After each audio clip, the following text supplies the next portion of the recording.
তাআলা আনহা যেহেতু মহানবী হযরত মুহাম্মদ সাল্লাল্লাহু আলাইহি ওয়াসাল্লামের প্রজ্ঞা ও যোগ্যতার খবর শুনতে পেয়েছিলেন, তাই এরই মধ্যে হযরত খাদিজা রাদিয়াল্লাহু তাআলা আনহা একদিন মহানবী হযরত মুহাম্মদ সাল্লাল্লাহু আলাইহি ওয়াসাল্লামের নিকটে লোকদের মাধ্যমে তাকে ব্যবসায়ী নিযুক্ত করার প্রস্তাব প্রেরণ করলেন।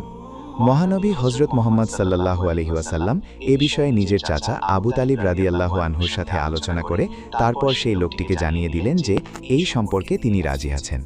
মক্কার এক মর্যাদাবান মহিলা খাদিজা রাদিয়াল্লাহু তাআলা আনহা তার ব্যবসার কাজের জন্য মহানবী হযরত মুহাম্মদ সাল্লাল্লাহু আলাইহি ওয়াসাল্লামকে নিয়োগ দিলেন। মুহূর্তের মধ্যে খাদিজা রাদিয়াল্লাহু তাআলা আনহার চোখে নবীজির সততা ও ধার্মিকতা ফুটে উঠল। তার মনে হলো এই মানুষটি কেবল সত্যবাদী নয়, বরং পৃথিবীর মানুষের জন্য আলোর মতো।